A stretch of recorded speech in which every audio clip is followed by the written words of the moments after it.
it's okay because there's some really nasty people out there. Like, this is your girl Lilly Tamale. We're gonna be doing a reaction video to another video entitled Biggest Cultural Differences for Americans in Europe. Let's go ahead and check it out. It's from the contents of this guy's channel. His name is Binsky. So in this video they're in Austria and the guy starts by going to a cafe where basically he says there's terrible customer service, and then we go on from there. Thank you. Hi, we just got paid, miss. Yeah. 200. Also, when you're driving in Europe, you have to look out for all the little signs and the little bumps everywhere. It's quite different than back home. So you just gotta really pay attention. And of course, the signs aren't all in English, which makes sense because these countries don't speak English as a first language. So you just gotta pay extra close attention. Dude, there's no way in hell that I would be able to drive in a country that has road signs that are not in English. I'll just take a taxi or take the train, because at least you can ask people. But when it comes to driving, I can get so easily confused. I would probably have a heart attack driving. What's going on the screen in front of you? See that sign on the right? What does it say? Sergio Strip. You have metros. Yeah, I would definitely take the metro. A lot of pedestrians, people on bicycles. There's a lot more going on when you're driving in cities in Europe. And also, the roads can be really narrow. I think it's the same here, but it's just like depending on what state you live in. For example, I live in Indiana, so the roads are quite big and they're not as narrow unless you're going like somewhere a little bougie like downtown. But if you go to Chicago, it has like smaller streets and stuff like that, which I would understand that you'd have to be careful driving in with your car. To fold your mirror in just to get through That's a little alleyway. crazy. It's really stressful sometimes if you're not used to it. And you have to have really good judgment on the boundaries of your car. Those tiny streets look so adorable though. One, so diesel. You put it in. If you've noticed, I haven't paid anything yet. I have not paid a cent. I'm just coming here and I definitely noticed that too. In the UK, I was with a friend that was driving, and we went to a gas station and he just started pumping, and I was like, oh, you didn't pay for the, because even back home, because I'm West African from Benin, you pay for the gas before you get the gas. But in Europe, you get the gas because of the camera systems, that there's no way you can pump and run. Like, that's not a thing. Usually you get a bill in the mail, or like he's driving a rental, so the rental company is gonna get him in trouble. Like, there's no way you can run. I mean, technically it depends on how big of the mischief it is, because like even here in America, if you think that you're gonna drive a car and commit some crazy act and think that you're not gonna get in trouble for it, yes you will, because there's cameras everywhere. But I think that in Europe they've brought the whole camera system down to the pettiest theft, because I don't see most of gas station owners here in America investing in having cameras that detailed to be able to see every single license plate. That's why they just have the thing set up whereby you have to pay before you pump. But in Europe, it's set up differently, which I think I applaud. I think it's a better way that way. all my American friends out there might find this one to be really shocking. You actually have to pay money to use the bathroom in Europe. And the experience is not all that enjoyable. These urinals are pretty close to What? I'm pretty sure if it was done here, like the experience would be much better, whereby the bathrooms would have to be up to standard. If you make me pay for this, you better make sure that it looks good for my money. Like, it's crazy though. Together.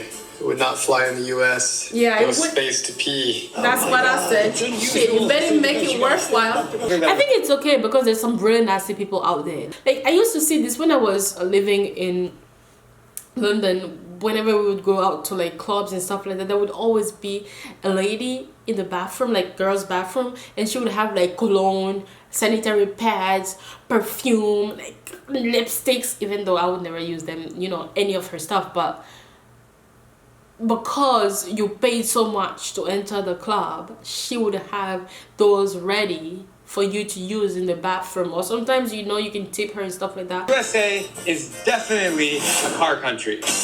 Yeah.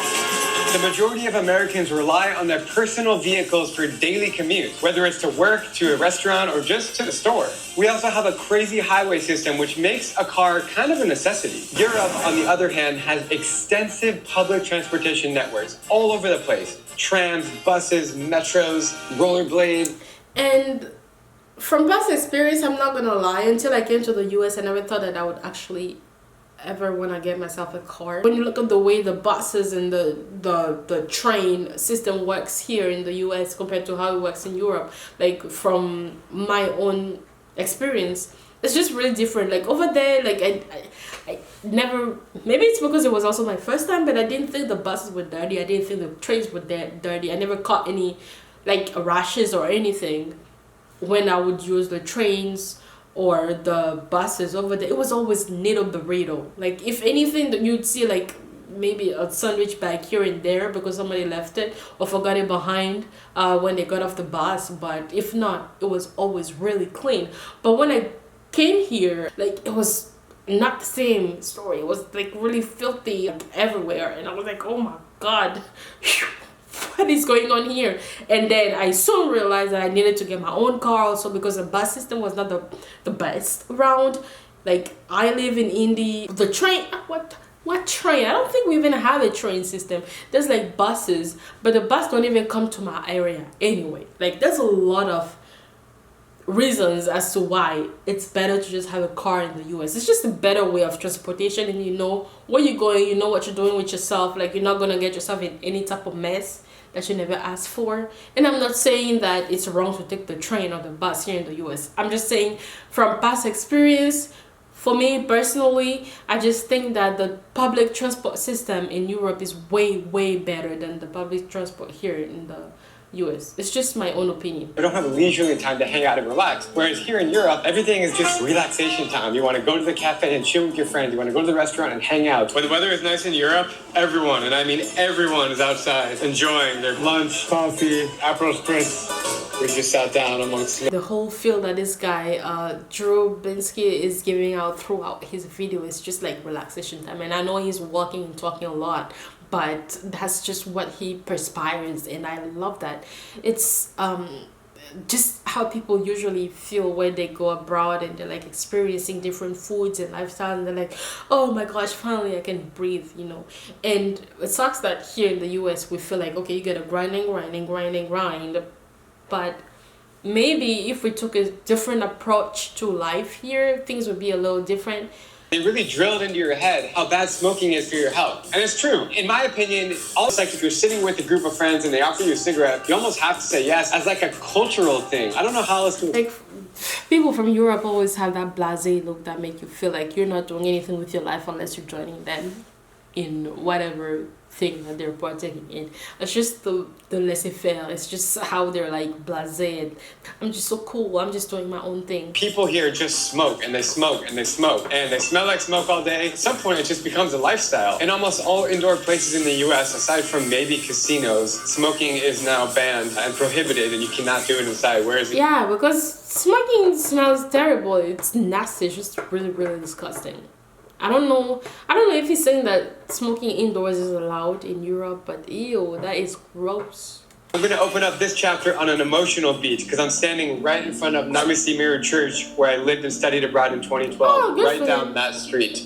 This place has always been a home for me, and if it wasn't for Prague and this exact spot, then I wouldn't be here doing what I do today. A lot of my love for Europe stems from the beautiful... You know what? I am not surprised that he's been to Europe before, because I just love the way he delivered this video, and I could tell this guy has a different type of feel about the country that he's in, about Prague. He feels differently about the city. It's like more of a personal touch, and I love that he delivered it really beautifully. One thing about Europe that I will always adore is the fact that because Europe is just so ancient, they were able in Europe, whether it's France or Prague or the UK, they've been able to keep the monuments and the houses to make it historic. And that's one of the most beautiful things about Europe, is that you're able to walk the same streets as people did way back then, and that's just the whole beauty of it. That's what the experience is about. Oh wow! That's amazing. As an American, it is so cool and special that Europe is so old. And with all of these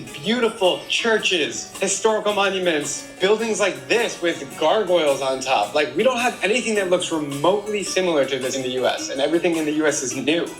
It's just so... That's what the US is about. The US is about get new and get going. And guys, this is gonna be it for me today. This was my reaction to 20 biggest cultural differences for Americans in Europe. I hope you guys enjoyed it. See you guys next time for my next reaction video.